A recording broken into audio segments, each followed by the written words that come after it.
So again sa ating unboxing vlog, ito na guys ang ating binili mula sa online. Ito yung Demon Slayer pendant necklace na multi-glass, multi-color, with 2 centimeters at 1 piece siya guys.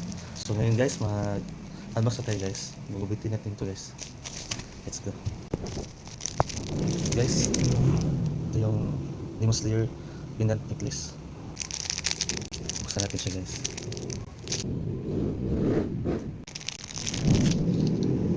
Ito siya guys. Maliit lang pala niya guys. Ayan. Ayan guys, isuot natin to sa ating neck.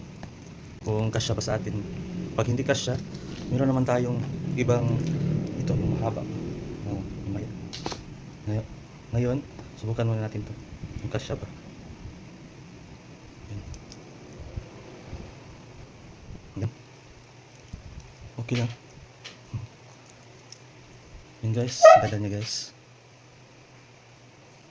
Tapos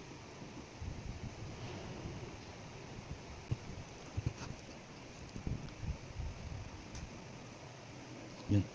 So, sa mahaba na lang. Ito yung mahaba. Pwede naman natin siya ipalit-palit. Dito natin siya yun, kasya naman.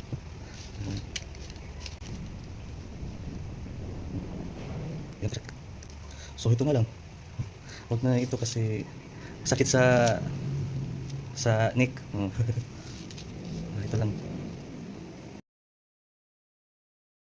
So ito lang gagamitin natin guys kasi mas mahaba.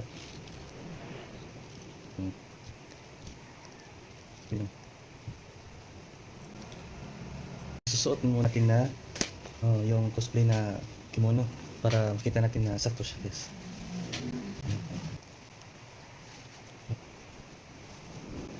Sakto siya guys.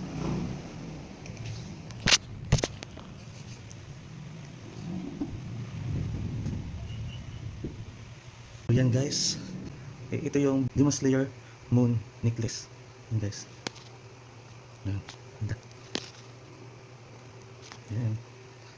Yan. Bili na kayo guys kasi ang ganit. Pero pag bumili kayo guys, dapat yung sobra sa 20 centimeters yung nasa neck na height or centimeters para ma-wear nyo na siya.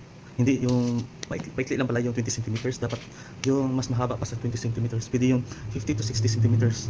Yan. Mas tipo pala guys. Guys, para makabili kayo nito. Yan. So guys, click the yellow basket sa TikTok. Don't forget to click the yellow basket. Hindi na.